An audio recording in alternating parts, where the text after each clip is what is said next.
여러분, 요즘 비만 환자들이 진료실에서 정말 자주 하는 고민이 뭔지 아실까요? 원장님, 나비약이 그렇게 잘 빠진대요. 무려 30kg나 뺐다는데요? 또는 마흔자로는 너무 비싼데 나비약이 더 좋지 않나요? 같은 고민들입니다. 즉, 마흔자로, 위고비 같은 GLP-1 계열 비만 치료제와 나비약을 비교하는 질문들인데요. 제가 단기간에 무려 12kg을 넘게 뺐잖아요. 비만 치료에 대해 정말 빠삭하게 알고 있고 이 고민들에 대해서도 정말 하고 싶은 말이 많은데요. 오늘 영상 끝까지 시청하시면 여러분의 고민 전부 해결할 수 있을 겁니다.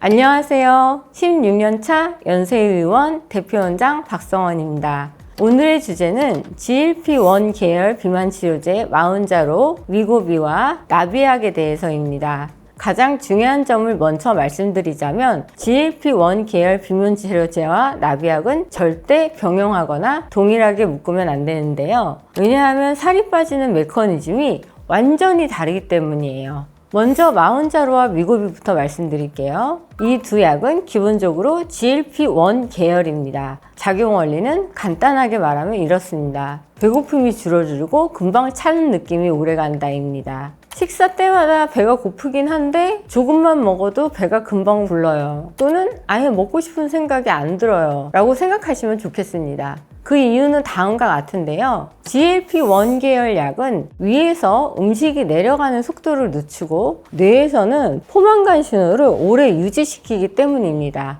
그리고 무엇보다 GLP-1 유사체는 우리 진짜 호르몬의 유사체인데요. 그래서 내성이 없고 의존도 역시 당연히 없습니다. 부작용도 크게 소화계열 부작용이 대부분이고, 그래서 만약 너무 힘들다 그러면 단계를 낮추거나 중단해도 되는데요. 그러면 부작용 역시 며칠 안에 없어지게 됩니다. 자, 그럼 이제 나비약을 보도록 하겠습니다. 나비약은 향정신성 의약품이기 때문에 전문의의 처방을 받아야 받을 수 있는 약입니다. 만일 환자분이 어떤 병원에서 약을 28일치 처방을 받았는데 다음날 또 28일치를 주세요 하면은 저희가 전산에 다 뜨기 때문에 절대 받을 수 없는 약입니다. 약국에서도 개수를 처방해서 나가는 약이거든요. 근데 이게 나비 모양처럼 생겨서 나비약으로 많이 불리는데요. 먼저 성분에서 보시면 아시겠지만 나비약은 위가 아니라 뇌의 각성 상태를 건드리는 약입니다. 그래서 나비약을 드신 분들 이야기를 들어보면 표현이 완전히 다른데요. 아무것도 먹은 것도 없고 포만감 역시 없는데 배는 안 고파요. 또는 입이 바짝 마르고 손이 떨리고 심장이 두근거려요 등입니다. 즉 나비약은 배가 불러서 안 먹는 상태로 만드는 약이 아니고요. 몸을 극도의 긴장 상태로 만들어서 식욕을 누르는 것입니다. 그래서 나비약은 살은 뺄 수 있더라도 부작용으로 불면, 불안 또는 조증, 예민함, 두근거림, 심하면 조울증 같은 신경계 문제를 만들 수 있습니다. 자, 그럼 이제 많은 분들이 가장 궁금해하시는 감량 효과 이야기로 들어가 보겠습니다. 솔직히 말씀드리면 요즘 나비약이 이렇게까지 화제가 된 이유는 딱 한 가지입니다. 30kg을 뺐다더라. 연예인 누구도 저 약으로 그렇게 빠졌다더라. 이런 이야기들이 계속 돌기 때문인데요. 그래서 나비약으로 크게 감량하신 분들의 공통점을 보면 대부분 초단기에서 체중 감소를 바라시는 분들입니다. 그런데요, 살이 빠지는 것보다 중요한 게 어떤 것들이 빠지는 건지가 더 중요하다고 말씀드렸습니다. 사실 지금 빠진 살은 지방만 빠진 게 아니라 몸 전체가 초비상 모드로 소모된 것입니다.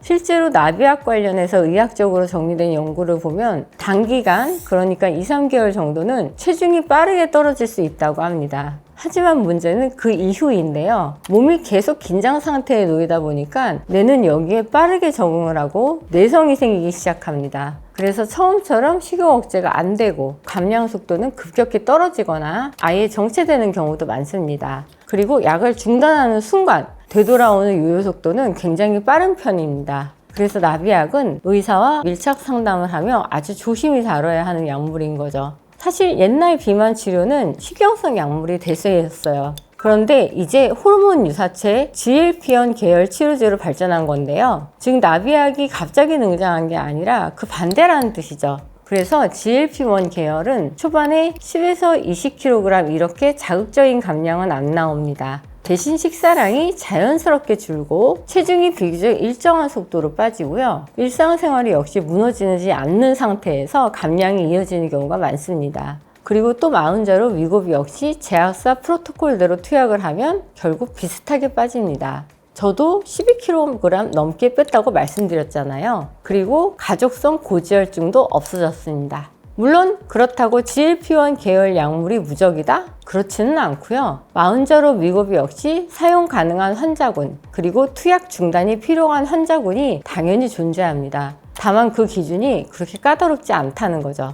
선생님, 그럼 나비약이 떠오른 이유가 비용 때문에도 있을까요? 아무래도 위고비 4단계 그리고 마흔자로 3단계부터는 약값이 어느 정도 부담될 수 있는데요. 근데 여기서 제가 꼭 짚고 싶은 포인트가 하나 있어요. 가격이 싸 보인다고 해서 몸에 받는 후폭풍을 무시해선 절대 안 됩니다. 실제로 나비약을 경험하신 분들은 비용이 거기서 끝나지 않은 경우도 어느 정도 있는데요. 잠이 안 와서 수면제 처방을 받거나 불안감 때문에 다른 약을 추가하게 되거나 심장이 두근거려서 내과를 찾는다거나 마지막으로 결국 약을 끊고 난 뒤 요요 때문에 다시 다른 치료로 찾게 되는 경우도 종종 있습니다. 그래서 나비약은 처음부터 훨씬 더 담당 의사와 깊게 고민을 해야 합니다. 그리고 가장 중요한 점은 이것은 향정신성 의약품이라는 겁니다. 오늘의 결론입니다. 첫째, GLP-1 계열 치료제와 나비약은 살이 빠지는 메커니즘 자체가 완전히 다릅니다. 둘째, 나비약의 30kg 감량은 지방만 빠진 결과가 아니라 몸을 초비상 상태로 만드는 결과일 가능성도 염두에 둬야 합니다. 셋째, GLP-1 계열은 환자분에 따라 느릴 수는 있어도 일상을 유지하면서 감량을 이어갈 수 있는 치료입니다. 넷째, 만약 나비약으로 비만 치료를 진행할 경우 담당 의사와 정말 상담을 깊게 해야 합니다. 마지막으로 진짜 결론인데요. 비만 치료제는 어디까지나 보조수단이지 기본은 식단과 운동입니다. 영상이 좋았다면 좋아요, 구독, 알림 설정 부탁드리고요. 이상 16년차 연세유의원 대표원장 박성원이었습니다.